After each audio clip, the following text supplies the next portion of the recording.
So, really the main takeaways is preparing people not just for the oncology sector of that market trend, but really addressing the rare ultra-orphan space, as well as the gene cell therapy market that is really going to start hitting the markets, particularly moving into 2024, 2025, that we're going to see a proliferation of new market entrants from the life science pharmaceutical companies, and how that will impact not only payers, but advocacy around patient access, affordability, and supply chain logistics. Again, we're getting into immunology, neurology, nephrology, derm, your typical therapies that kind of people watch out for. But I think it's more important to point out that we're going to see first runs. And what I mean by first runs in the rare ultra-orphan space is therapies that we've never seen a drug for.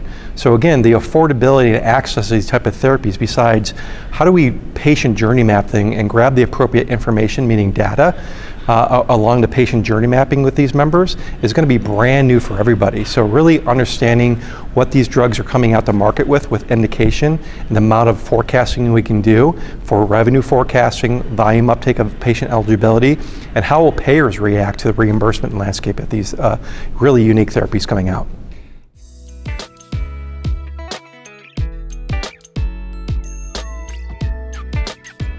Yeah, and I think that's already happened. I mean, we started seeing that shift about 2 years ago, particularly when I say defined payers these days. So the payer market has really evolved, especially when we see the self-insured, meaning the third-party administrators, the employer groups, actually grow faster than health plans. So again, that self-insured market is really keening in on that medical benefit spend around specialty pharmacy costs, just because it's about 2 to 3% of their employee population, but about 67% of their costs. So they're really keening in to say, what do we do? My typical PBM may not be doing a good job to control that cost. So other vendors, other partnerships, other ways to look at this financial modeling to contain that cost. And the biggest part is, do they cover?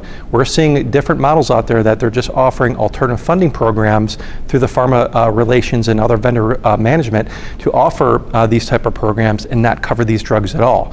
Especially around ultra-orphan and gene cell therapies that are even coming out, it's going to be a product access issue, besides, again, how pharma really goes out there to market access and launch these products on a revenue forecast of that impact. Like I said, when we see a $2 to $3 million launch of a gene cell therapy, who's paying for that, and what are the clinical outcomes and parameters around that?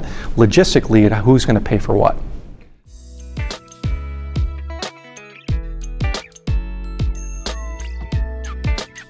Yeah, I do. I think we're going to get into the high-risk categories. Again, we're getting into the holistic approach with precision medicine, genetic testing, even seeing the launch of called LBMs, lab benefit managers, really getting into the space to say, what is that pathway? I'm even hearing that within the academia, the large hospital systems, kind of like what we've seen with oncology, is the oncology pathways.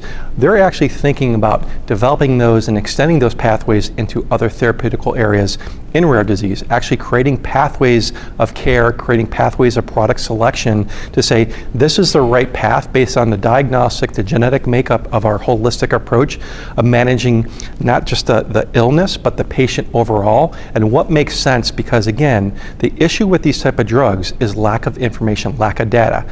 But we're kind of late to the ball in healthcare around digital technology, and again, we're seeing many partnerships in pharma besides the launch of digital health, digital logistics, to kind of go and create parameters and partner around patient journey to see what kind of information are we grabbing appropriately to ensure that we have product access, appropriate reimbursement, and some forecasting around these drugs.